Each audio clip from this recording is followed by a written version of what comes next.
and a man jumped out of the vehicle, an adult male, wielding a large knife. He attacked the deputies. They attempted to retreat, and during that attack, they were forced to use deadly force against him to stop that. The adult male has been pronounced deceased. Our deputies were uninjured during the incident. We were very fortunate. There were no other citizens around that were involved or injured in any way.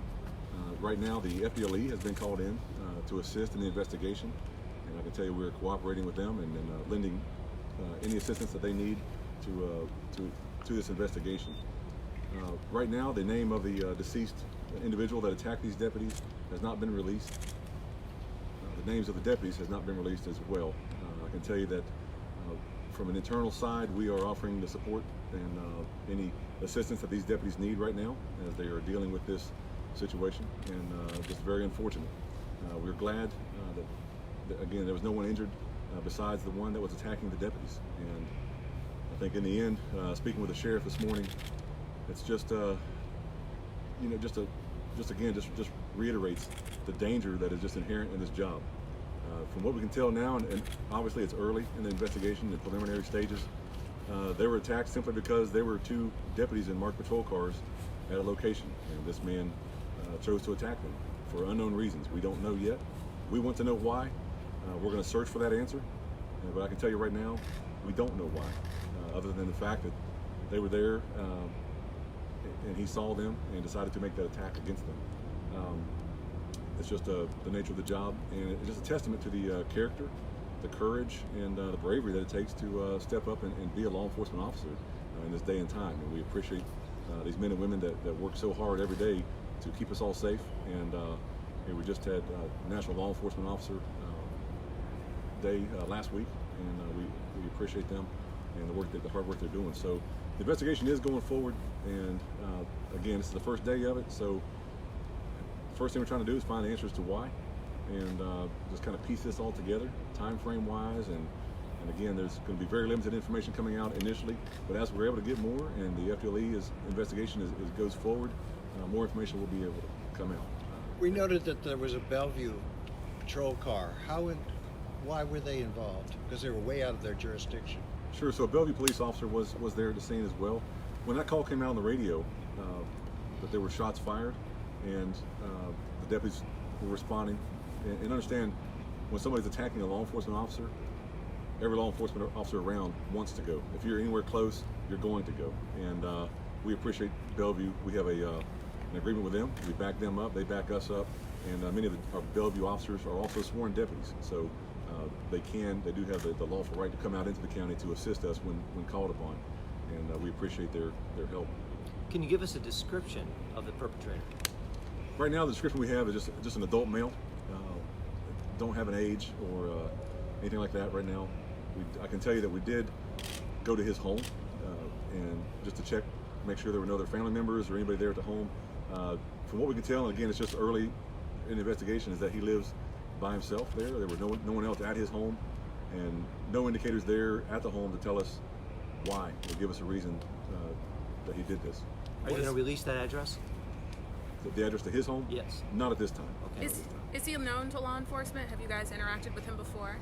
Not to our knowledge.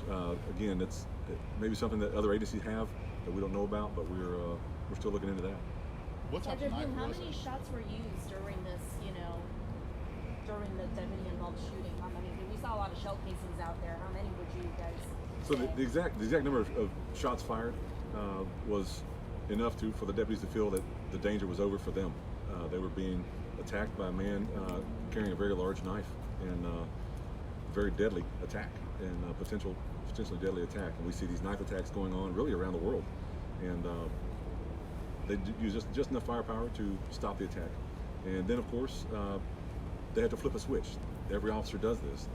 The person that was just attacking you and was your enemy for a moment, now they have to render first aid, and they try to render first aid.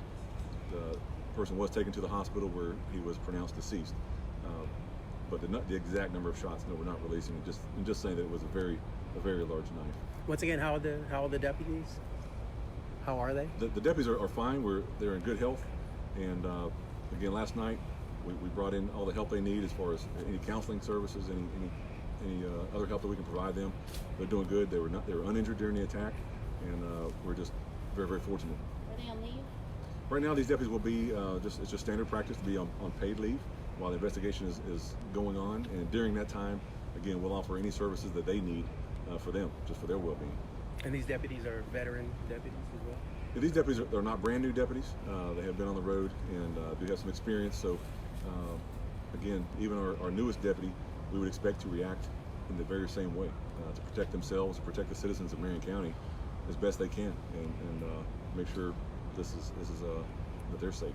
I apologize, but how many times did you say they had to shoot him, or is that still in the report? So again, the number of shots fired is not being released at this time. I can just say that they fired enough shots to stop the threat, to stop the man from attacking them. Did they get grazed in any way, like the clothing or anything touched by the knife? No, they were uninjured. He pulled up in the parking lot, jumped out of his vehicle with a knife, and really surprised them, and they reacted appropriately and to protect themselves. There were several vehicles there. His vehicle was the blue one? The blue truck?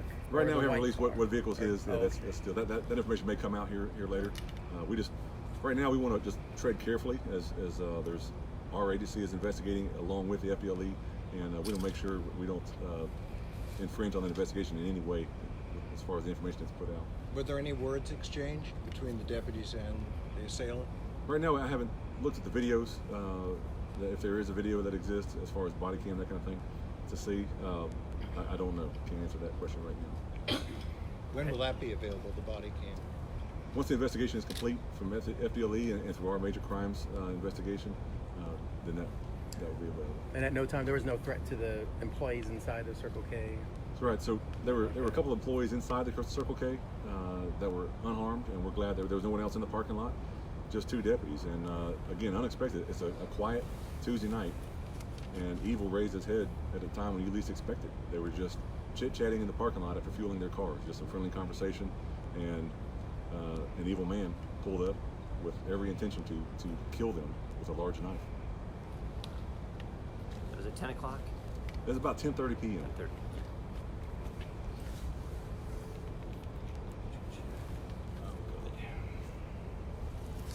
All right. No further questions? Thank you all for coming out. Appreciate it.